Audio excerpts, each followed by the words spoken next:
روس سے ہمارا ابتدائی تعارف کچھ زیادہ خوشگوار نہ تھا۔ بچپن ہی سے ہم نے اس کے بارے میں جو کچھ سن اور پڑھ رکھا تھا وہ خاصا ڈراؤنا تھا۔ اس تعارف میں روس کو ایک دیو ہیکل سفید ریچھ کے طور پر پیش کیا گیا تھا جو پہاڑ اور وادیاں پھلانگتا اور انسانی آبادیوں کو رونتا ہوا ہمارے اوپر سے گزر جاتا۔ اس کا اصل ہدف گرم پانی تھا جس تک رسائی ہم نے امریکہ کی مدد اور باقی دنیا کے تعاون سے ناکام بنا دی تھی، مگر اب پلوں کے نیچے سے بہت سارا گرم اور نیم گرم پانی گزر چکا ہے۔ عالمی سیاست کے نشیب و فراز نے بہت کچھ الٹ پلٹ کر رکھ دیا ہے۔ دوستی اور دشمنی کے پیمانے بدل گئے ہیں۔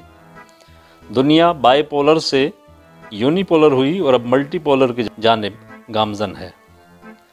خیر، تو بات ہو رہی تھی سفید ریچھ کی۔ سچی بات یہ ہے کہ اپنی تمام تر ہیبت ناکیوں کے باوجود برفانی ریچھ ہمیں شروع ہی سے پسند تھا، کیونکہ یہ ہمیں بہت معصوم سا لگتا تھا۔ چنانچہ ہم اسے چھو کر دیکھنے کے خواہش مند تھے۔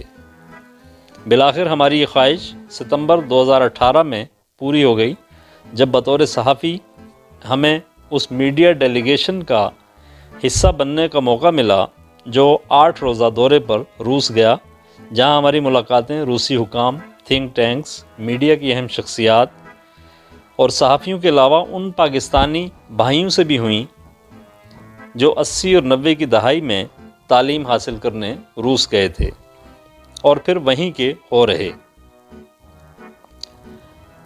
اب ان کے بچوں کے لیے پاکستان اجنبی دیس ہے، جبکہ ان کے والدین کے دل پاکستان کے ساتھ دھڑکتے ہیں۔ یہاں والدین سے مراد والد کی جمع ہے، کیونکہ وہاں مقیم 100% پاکستانیوں کی بیگمات روسی حسینائیں ہیں جن کے سحر میں گرفتار یہ پاکستانی اب برس ہا برس بعد کہیں پاکستان آ کر اپنے خاندانوں سے مل پاتے ہیں۔ البتہ سوشل میڈیا نے چونکہ پوری دنیا کو ایک محلے کی شکل دے دی ہے، لہٰذا انہیں اپنے پیاروں سے رابطے میں کوئی دشواری پیش نہیں آتی۔ روس میں ہمارا کل قیام کوئی 8 روزہ تھا۔ ان میں سے تقریباً 3.5 دن تو ہم دارالحکومت ماسکو میں ہم نے گزارے، جبکہ بقیہ 4 دن محلات کے شہر یعنی city of places Saint Petersburg کی خوابناک سرزمین پر ہمیں وقت گزارنے کا موقع ملا۔ سینٹ پیٹرزبرگ ساحلی شہر ہونے کے ساتھ ساتھ طویل عرصے تک روس کا دارالحکومت رہا ہے اور اب بھی اسے ثقافتی دارالحکومت کا درجہ حاصل ہے۔ سینٹ پیٹرزبرگ کے حوالے سے ایک آگے جا کر دلچسپ چیز بھی سامنے آئے گی، اس کا ہم ذکر کریں گے جب ہم وہاں کے وزٹ کی بات کریں گے، کہ وہاں ایک موقع ایسا آتا ہے کہ وہاں سورج غروب ہی نہیں ہوتا۔ یعنی آپ کو یہ جان کر حیرت ہوگی، لیکن اس کی بہرحال اس کی تفصیل بعد میں آئے گی۔ یہ تقریباً 1 مہینے کا 1.5 مہینے کا پیریڈ ہوتا ہے جس دوران سینٹ پیٹرزبرگ کے لوگ جو ہے وہ مطلب چشم فلک یہ حیران کن منظر دیکھتی ہے کہ سورج صبح سے یعنی ایک صبح سے اگلی صبح تک برقرار رہتا ہے اپنی جگہ پہ پوری آب و تاب کے ساتھ۔ کچھ اس کی شدت میں کمی آتی ضرور ہے، لیکن وہ یعنی روشنی رہتی ہے سورج کی، یعنی رات نہیں ہوتی سوائے کوئی 10-15 سے 20 منٹ کی۔ تو یہ وہ موقع ہوتا ہے جب پوری دنیا سے سیاح جو ہیں وہ ٹوٹ پڑتے ہیں سینٹ پیٹرزبرگ پر۔ موسم جو کہ آلریڈی وہاں بہت اچھا ہوتا ہے، خوبصورت موسم ہوتا ہے اور معتدل ہوتا ہے، یعنی اس دوران چونکہ موسم اب یہ جس عرصے کی میں بات کر رہا ہوں یہ ہوتا بھی جون اور جولائی کے درمیان میں ہے۔ خیر، ہم آگے بڑھتے ہیں۔ یوں روس کے 2 اہم ترین شہروں میں قیام نے ہمیں وہاں کے کلچر، لوگوں کے مزاج، حکمرانوں کی سوچ، پاکستان سے متعلق ان کے رویے اور عالمی سیاست کے ساتھ روسیوں کے تعلق اور دلچسپی کے حوالے سے بہت کچھ جاننے کا موقع ملا۔ سچی بات یہ ہے کہ یہ سب کچھ سے بہت مختلف بلکہ برعکس تھا جو ہم مفروضوں اور عداوت کے عدسے سے دیکھنے کے عادی تھے۔ روسی جو ہیں وہ اپنے حال میں مست رہنے والی قوم ہے جو اپنے ماضی پر بے پناہ فخر کرتی ہے۔ روسی نہ تو کسی سے مروب ہوتے ہیں اور نہ شعوری طور پر کسی کو مروب کرنے کی کوشش کرتے ہیں، خوش اخلاق اور مہمان نواز ہیں۔ پاکستان کے ساتھ طویل تلخ ماضی رکھنے کے باوجود پاکستانیوں کو عزت دیتے اور بطور پڑوسی ان پر اعتماد کو ترجیح دیتے ہیں، اور یہی بات وہ ہم سے ایکسپیکٹ بھی کرتے ہیں کہ ہم ادھر ادھر دیکھنے کے بجائے، یورپ کے دوسرے حصوں کی طرف یا امریکہ کی طرف دیکھنے کے بجائے ہم ان کی طرف دوستی کا ہاتھ بڑھائیں، ماضی کو بھلا دیں۔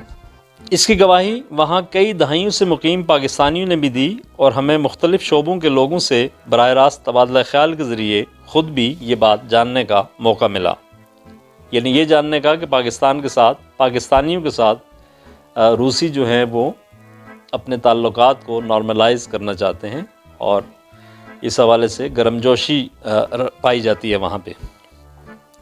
روس سے واپسی پر اپنے دورے کا مختصر احوال لکھنے کا ارادہ تھا۔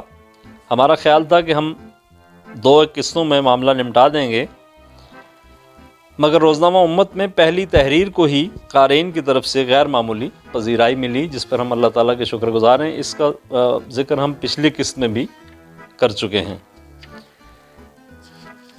چنانچہ طے یہ ہوا کہ مزید تحریروں کو سفرنامے کی شکل دی جائے۔ یوں ہمارا سفرنامہ امت میں کل 19 اقساط میں شائع ہوا، اور اس کو الحمدللہ سند پذیرائی بھی ملی۔ چنانچہ دوست احباب نے یہ ڈیمانڈ شروع کر دی ہماری حوصلہ افزائی کے لیے بھی کہ اس سفرنامے کو جو ہے وہ کتابی صورت میں شائع کیا جائے، مگر بات وہی ہے کہ ہماری روایتی کاہلی جو ہے وہ آڑے آتی رہی، اور سال 1.5 سال یوں ہی گزر گیا۔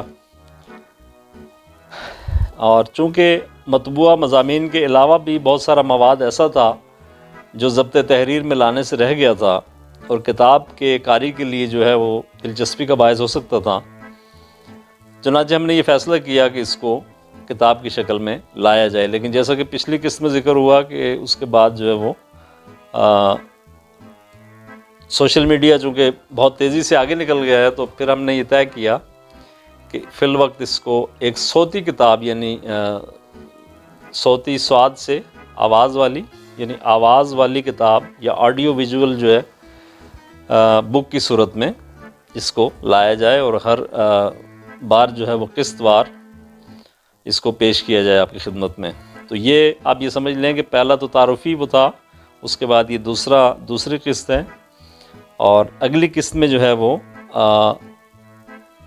ہم آپ کو روس کا احوال، باقاعدہ وہاں کے سفر کی رودات جو ہے وہ سنانا شروع کریں گے انشاءاللہ۔